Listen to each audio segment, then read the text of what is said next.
What's going on, everybody? This is Jerome Moore, host and creator of Deep Dish Conversations. And firstly, I want to say thank you for all love and support, and thank you for exploring the perspectives of social change with me on this platform. I want to encourage you all to like, subscribe, and follow us on YouTube and on your favorite podcast listen platform. And make sure you give us a 5-star rating if you're loving the Deep Dish Conversations. I appreciate all of the support again. I hope you all enjoy this episode.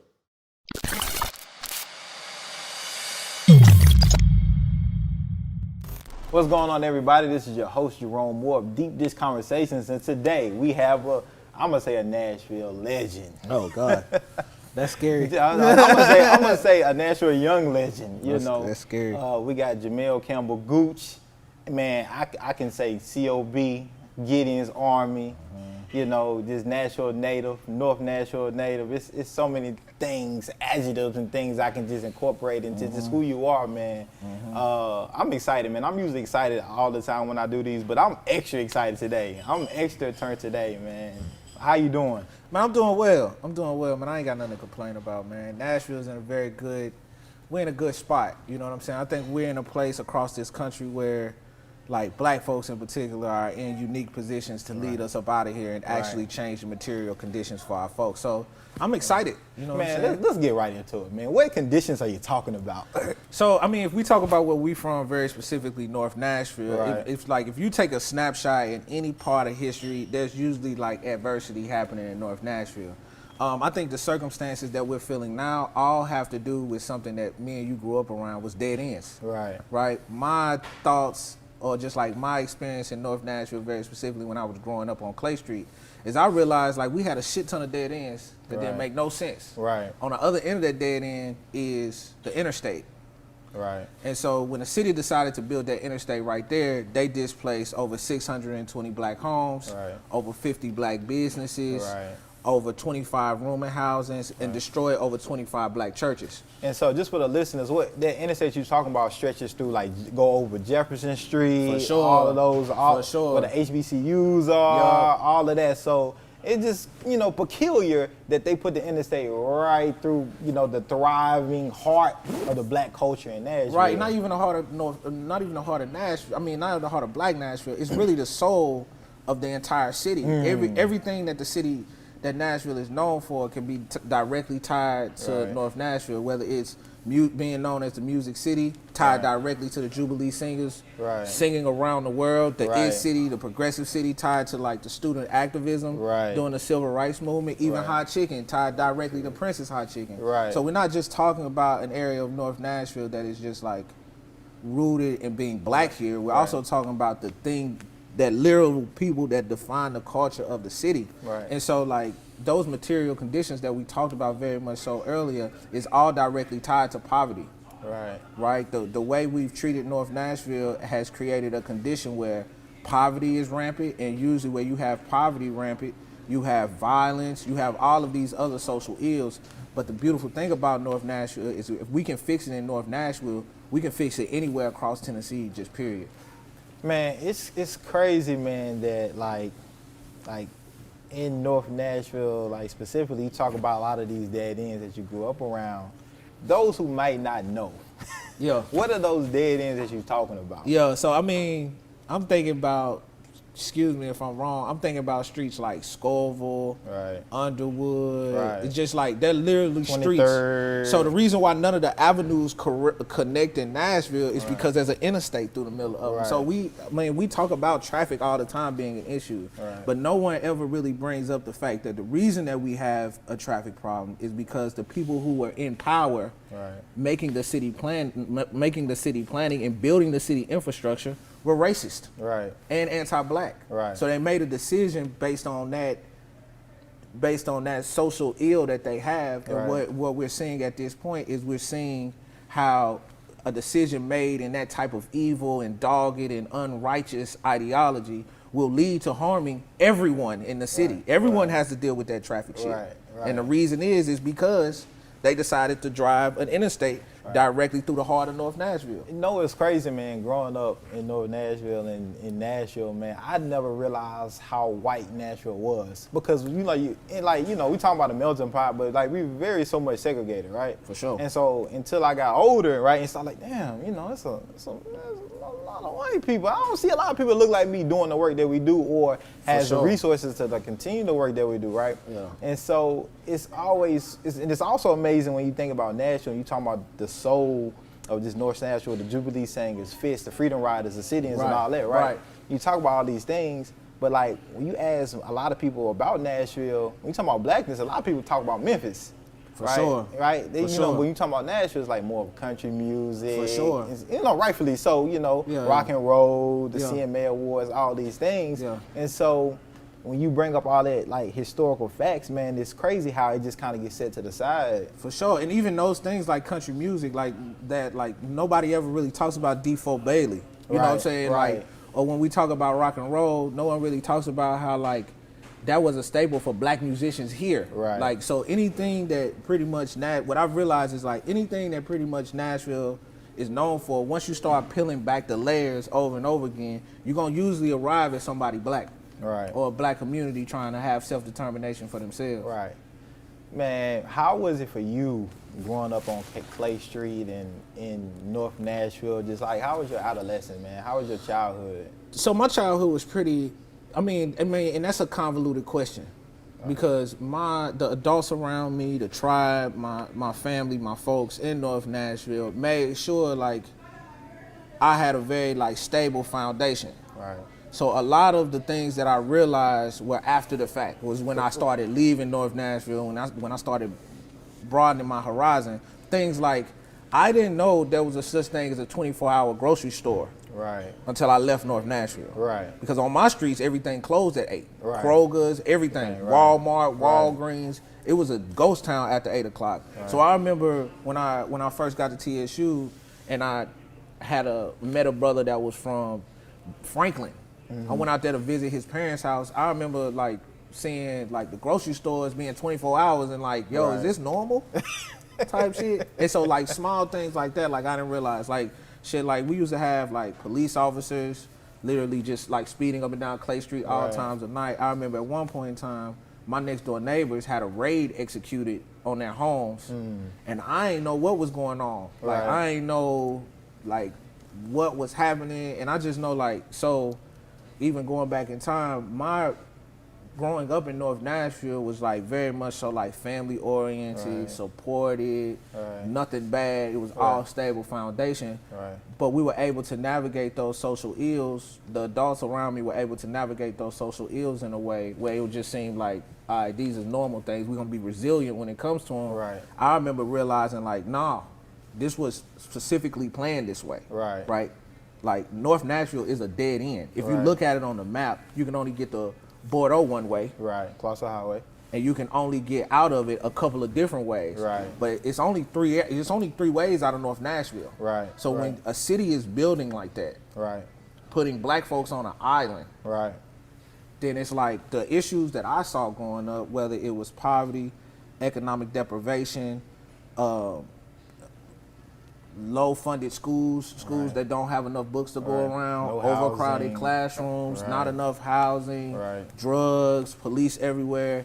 None of that stuff was normal. But when I grew up, we just navigated it. You know you think it's normal, right? You get conditioned to it, For sure. I remember telling somebody for the first time, I was pulled over 28 times.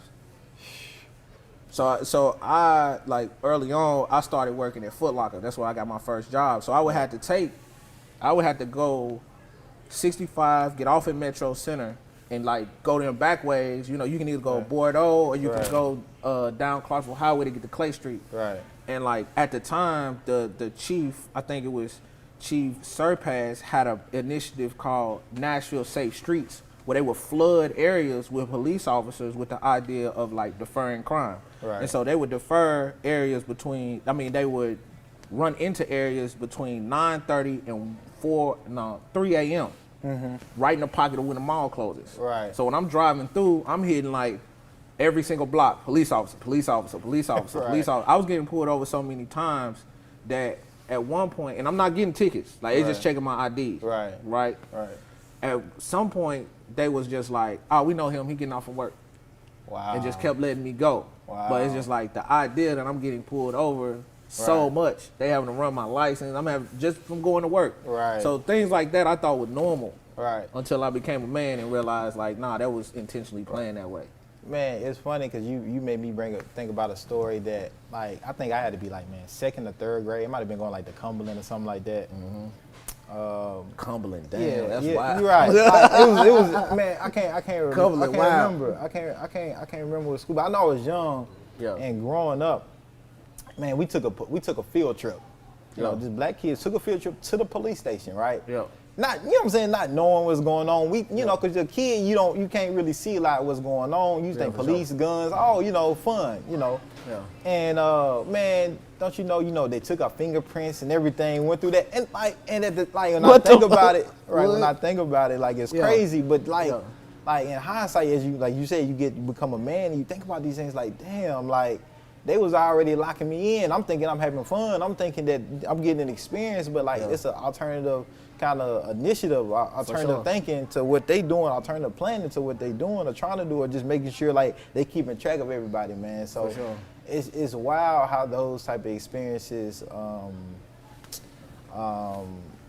like just really affect how you think going forward, but you don't realize it while you're in the moment. Nah, definitely. And even when you talk about that, what's wild to me is how, like, first of all, the systems of how they are now, our systems of accountability, center punishment. Right. They don't center the harm. Right. They center how much time you gonna get, how long you gonna be suspended from school, how much is your fine gonna be. They're not centering, okay, relationships were harmed here, how can we repair that harm? It's fundamentally not set up to where actually you can get your harm repaired, right?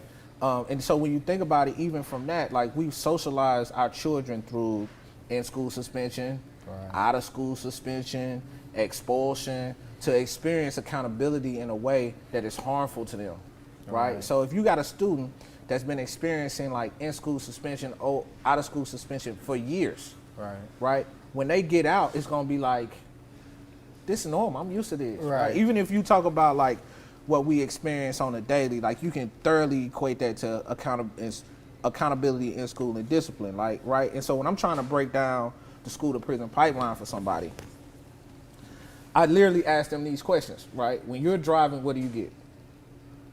Nervous. Okay, right. Somebody pulls you over, what do you get then? More nervous. Okay, and then so do they give you like a ticket? If you keep getting pulled over for speeding, they're gonna give you a ticket, right? Yeah. And so if you keep getting tickets, what's gonna happen? Man, you're gonna get your license suspended. Right, and if you get caught driving without a license, what's gonna happen? You're gonna get put in jail. Exactly, right. And if you keep going to jail, what happens next? You stay in jail. Right, and then you go to prison, and then when you come out of prison, what you on? Man, you can't get housing. Exactly. You not driving. Right. You lack of employment opportunities. Right, because you on probation or parole. Right. So that system exists in our schools. Right. You keep showing up to class late, you get a referral, right, or a demerit, depending on where you are. Right, and you're taking us back. Right, you keep getting referrals. Right, you get put in ISS, which really looks very similar to solitary confinement. Right, you keep going to in-school suspension. You go out of school suspension. Right, you come back from out of school suspension. You're behind.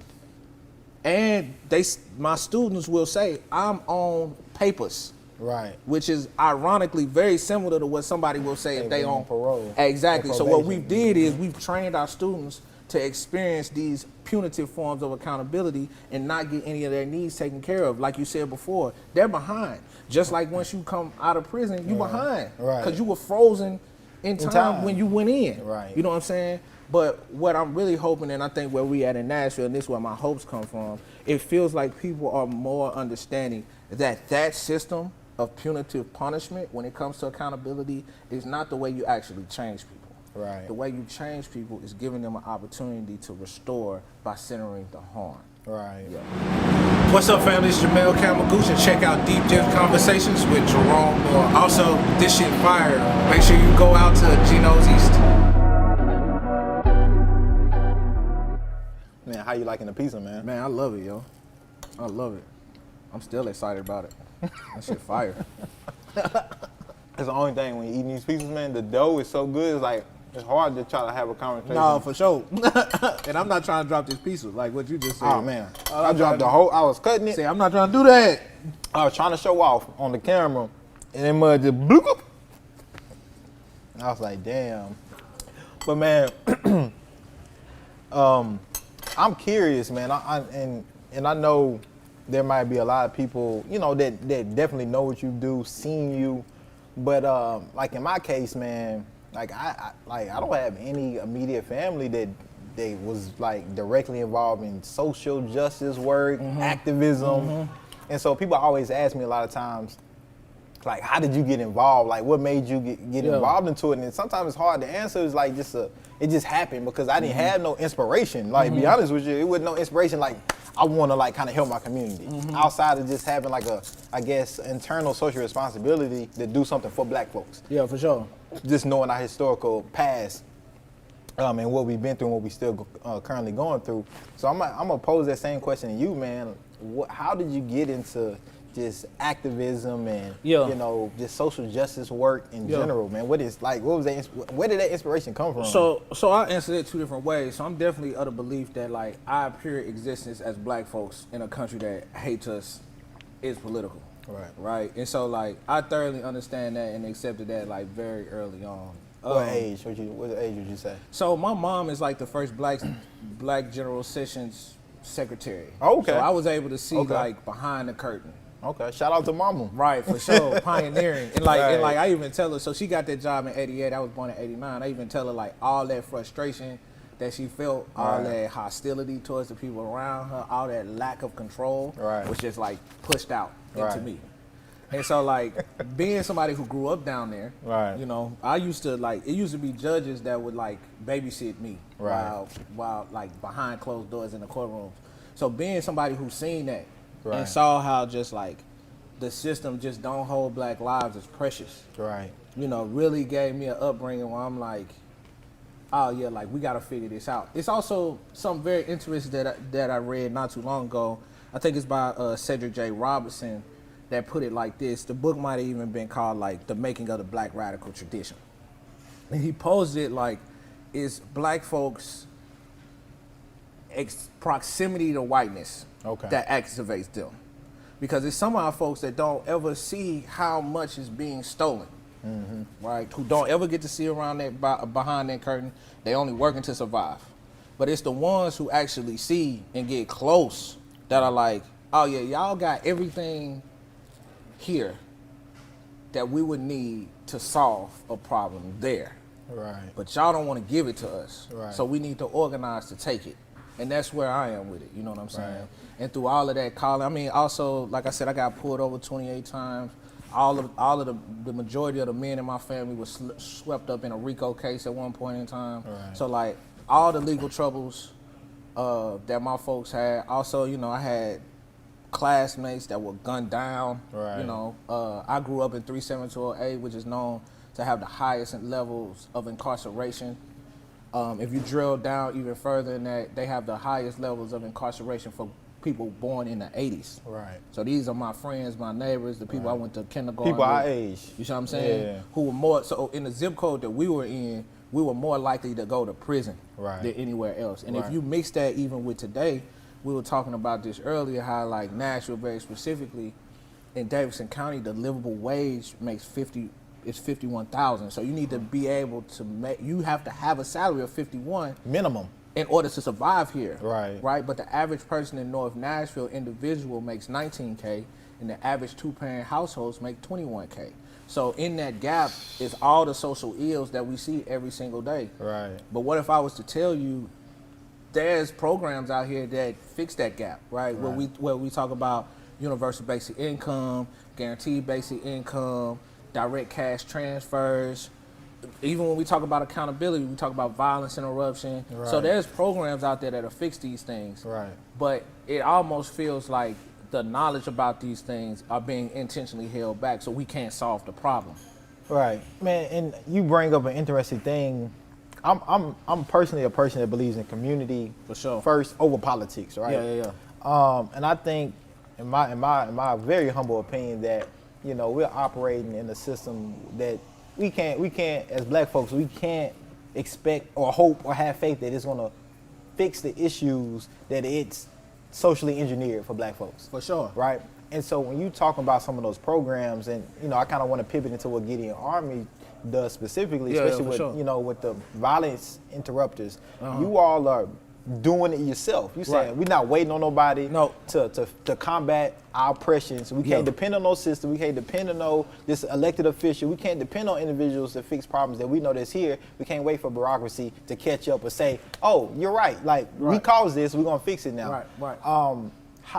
So what would you say to the black folks out there, to the black people out there that maybe just believe, every 4 years, I cast my vote. It's more comfortable for me to do.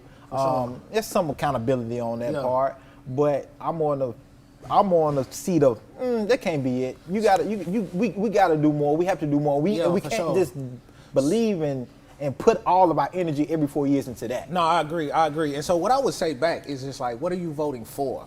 Like that would be my question. And if that question is stumping you, it's because we haven't built an agenda, right? So the thing that we're missing in Nashville for black folks is a shared community vision. Right. It's like if we get a shared community vision, we've already done the mapping. It really only takes.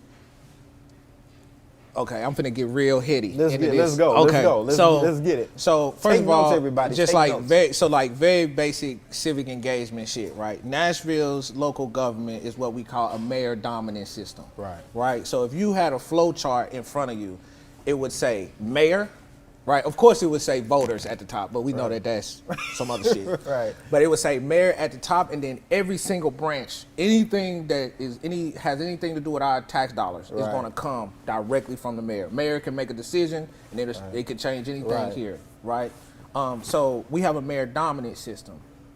We also have the second largest city council in the country. Wow. That's second to Chicago. Right. So we have a lot of city council members. Right. So it takes half plus one to get anything moved city council. So look at it like this, very basically. And this is like a broad stroke, so I'm gonna lose a lot of context in this. Mayor makes a decision, council controls the purse. Okay. Right? Right. So if you don't have an agenda, or if you don't have a shared community vision, then it's very difficult to move anything through that structure. Right? You have a lot of different targets. You have a lot of different people that you need to move at one time. So when we talk about community and politics, like, we're gonna have to start working to merge them, right?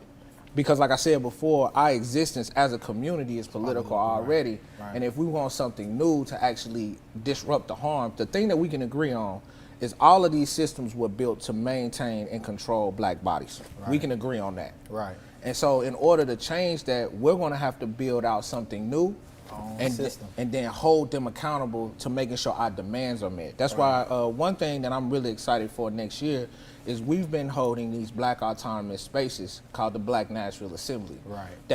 That's a call out to anyone who identifies on the spectrum of blackness. So all the way from African American, Afro-Latinx, Afro-Caribbean, and like making sure that we can do three things. Build a collective analysis. Okay. What's our issues? Right. As black folks in Nashville. Right. What is oppressing us? Right.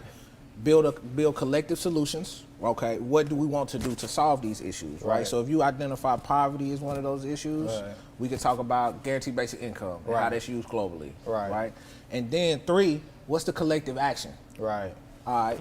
So once we build those three things out, then it's actually like it becomes a thing of now we can actually build out a political agenda and we can start voting our actual services. We can start voting our actual needs and not just who appears to be more popular and who we think. A personality contest. Right. We change it from that because we got very rigid ideas that we need to move. And if we can get even heady into it, I mean, for each city council member, you really only need 300 folks in their district in order to flip the seat. And if we talk about movements in general, we know that it was only 2% of black churches that participated in anything Martin Luther King had going on. It's always a minority. Right. And so you really only need 200 dedicated folks and black folks in Nashville to change anything. Right. Because it's going to be people that you're going to have early adopters and you're going to have late adopters. Right. You get 200 early adopters, you can pretty much change the world. That's deep. Yeah. I know. I went. No, because you got me thinking, and it's crazy because I know we talk about this stuff. You just off camera and journal all the time, and to me it seems like what you're saying, like we need to also practice community economics. For sure. You know, because you look at the landscape, if we, you know, we have these blackout things that we do as a group, as a culture, you know, we only go by black. But a lot of times, you know, I know here in Nashville, we don't have one black owned grocery store. Nope. You know, we have one black gas station, Sweats, right? Yep. We have one black bank, Citizens. Yep. So we talk about essential businesses. I think we have some black pharmacies. Yep. But we talk about essential businesses, you know, that's what we need. We got a lot of barbershops, we got a lot of salons, right? Mm-hmm. But, you know, we can't own our own food. You know, they control it. That's another political move, political siege, right? When it comes to those things, and we talk about these food deserts and stuff that go on. Right. And when we talk about business, black business, very specifically, we know that we got folks out here that are making money. Right. And so, like, another thing about building out the black agenda is we'll be able to hold them accountable as well. It's just like, because at the end of the day, business here, well, I was told by a mentor of mine, I ain't gonna say his name, but he was like, yo, continuing the black radical tradition is rooted in being anti-capitalist, right? Because we know that capitalism is a thing that's driving profits. That's why you end up having for-profit prisons. That's how you end up having highest incarceration rate in 37208 because of fines and fees and people not being able to pay for them. So that's when you have things like that. Early this year, I saw this narrative tested in the public realm. You might not have saw it because as soon as it happened, like, people reacted in a beautiful way. But there was articles where MNPD, Metro Nashville Police Department, were claiming that because they couldn't pull over people as much, that it was actually bankrupting the budget.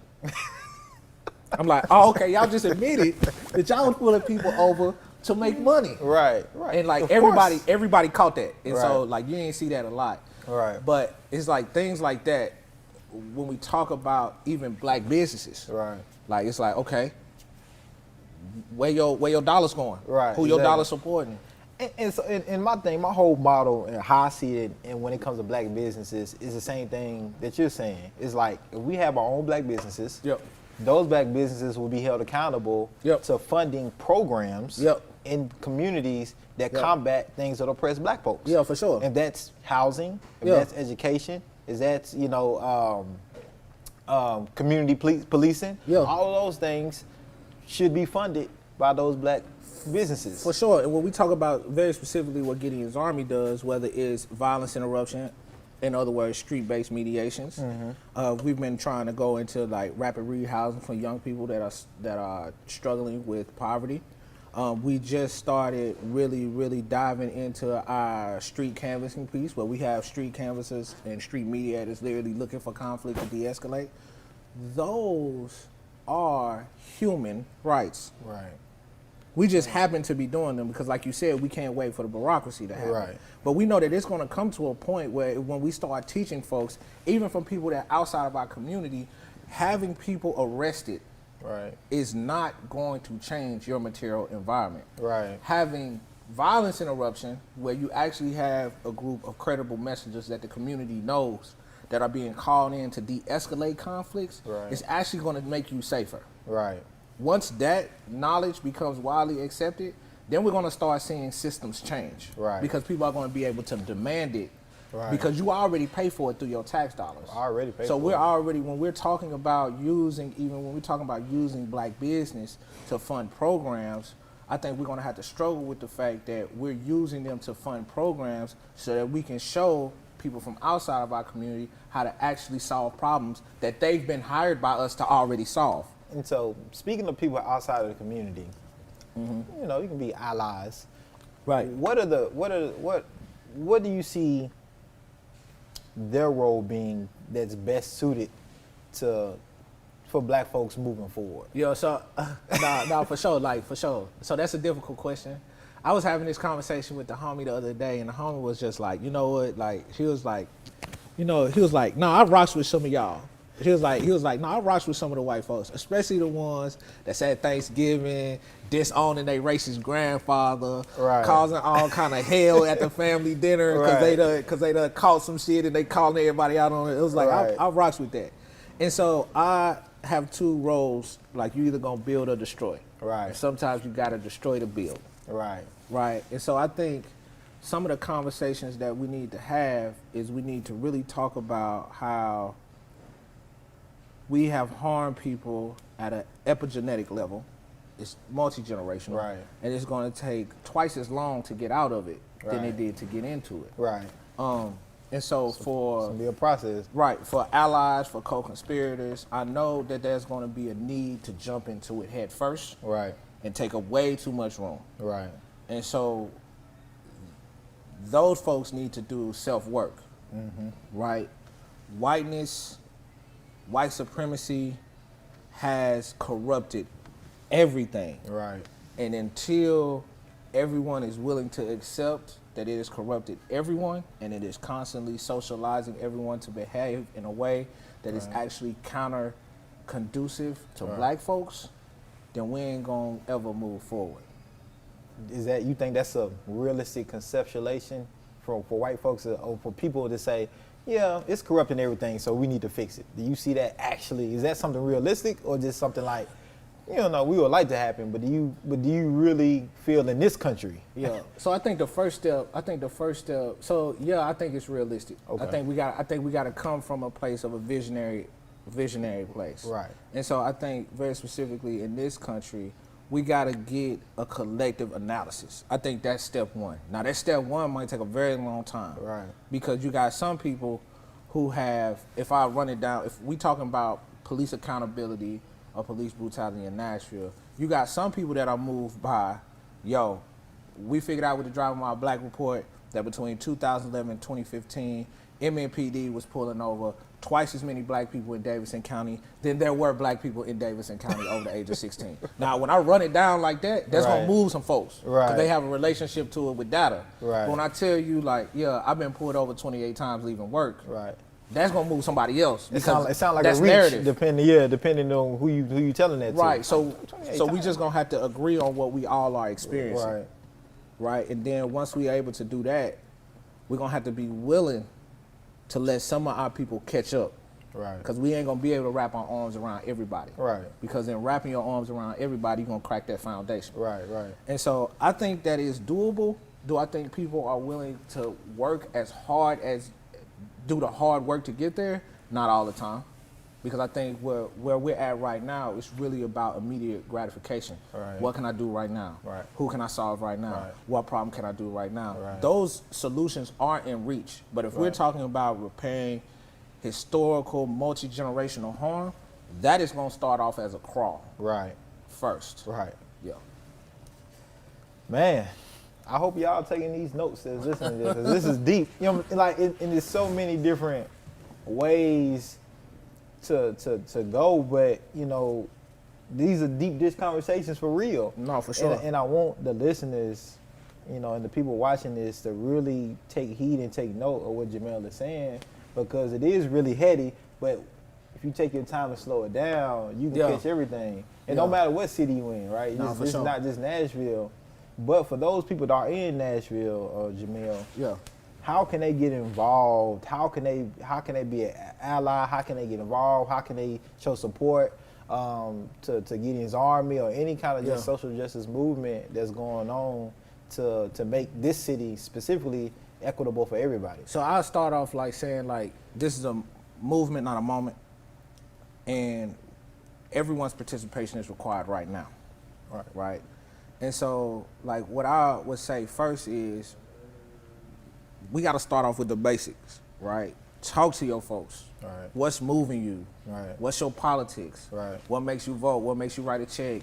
What just like is moving your soul? Figure out where you connect and then work on that thing together. Build some synergy around that. And as you do that, you'll find more people. We got to start talking about our politics. Being apolitical is a myth. Right. So if you're apolitical, you're still falling into something. We're Right. not playing those games. Right. So I would say like literally start off with, hey, what do you believe in? Right. Because if you don't know that, if you've never asked that question to your homies, Right. you might actually have something that's like really destructive, and you might be participating with something unknowingly that's actually destroying folks. Right. And then I would say too, collective vision. All right, you rock with this. What's the solution? Right. Because we're gonna have to work on it. We got tidal waves of issues coming to Nashville. And then thirdly, what I would say is like define your politics and then play your role. Because I think what we want to do is we want to hop into things and get 10 feet deep into them. Right. When we need to walk into them slowly. Right. Put your toe into it. For sure. Yeah. For sure. Very specifically with Gideon's Army, we are a nonprofit. Like I said before, all of the services that we provide are human rights. Right. But we don't receive any funding from the local city. Right? So we're always having to like fundraise. We're always having to get more money in the bank. We can never have enough. And by us being a black organization, unapologetically black, we don't get the same amount of investment as other organizations do. Oh, really? You don't? Right, right. But we have 30 times. That's interesting. But we have 30 times the impact though. And so like definitely donate, but also like if we're gonna be in this for a long-term thing, people gonna have to do that self-work. Right. It's just gonna have to start there. It's Right. gonna have to start with I. You can't identify your brother unless you know yourself, because your brother is actually projection of you outside of you. So if you don't know who you are, you ain't gonna never find your community. 'Cause that's Right. where it's gonna start and where it's gonna end. Hey, I couldn't have said it better myself. Man, where can people reach you at, Jamel, if they want to find out more information, how to get involved? They want, you know, I would encourage any and everybody to donate.